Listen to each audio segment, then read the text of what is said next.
Ladies and gentlemen, this conference week, you've listened to many a fine speech, and some of them have been delivered by people other than Jacob Rees-Mogg.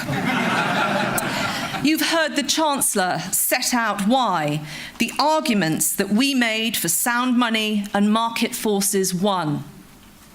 You've heard Ruth draw on the confidence of our successes in Scotland. You've had a history lesson from Gove, talking about conservative progressives, Disraeli, Roosevelt, Thatcher. And this afternoon, Liam and Boris set out why free trade has served us so well. And when faced with the scale of the challenge that confronts us, that familiar retrospective gives us comfort. But to make a success of Brexit, we cannot look back. Last week, I met a young man who taught coding to kids with autism and Tourette's here in the UK and overseas, and he'd just returned from Bangladesh. Ladies and gentlemen, he was 11. He was 11 years old. And the world which he inherits and in which his talents will thrive will be unrecognisable from today's.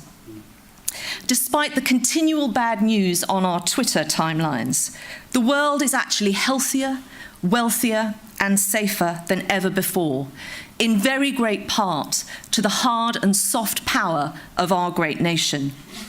We are more globally connected and interconnected, and technology has brought us many more options and solutions to problems that we thought were insurmountable. This process may have started with us taking back control, and the freedom we gain will enhance our prosperity and our happiness. But it will not end there.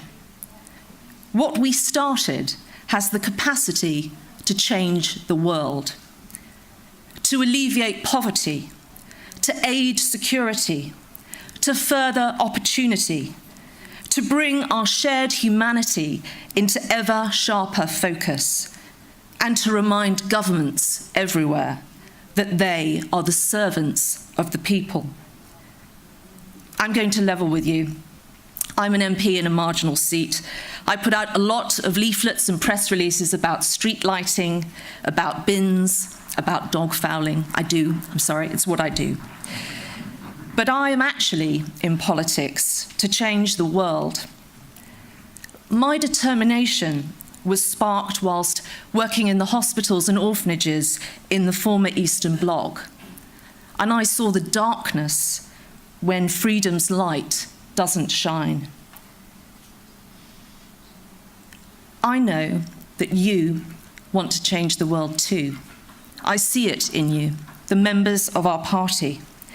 I recognise it in the charity work that you do and the voluntary work you undertake, in the businesses you run and the wealth you create, in the social action you undertake in the UK and overseas. And you're motivated by love of others and the duty that you feel towards them.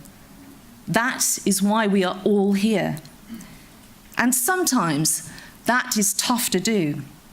It's tough to stand up to thugs and bullies and cynics, but we must.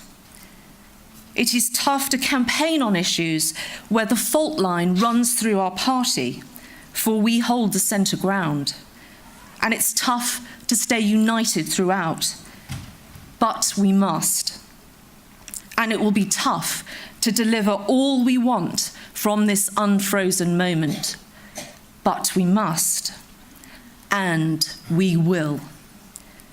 Our country had the confidence to ask the question, and it had the courage to vote for something better. And we must have the confidence and the courage to make the world a better place. To enable our only limitation to be our imagination, our innovation, and our industry. We will make Brexit fulfill that promise. because we trust in democracy, because we trust freedom. Thank you.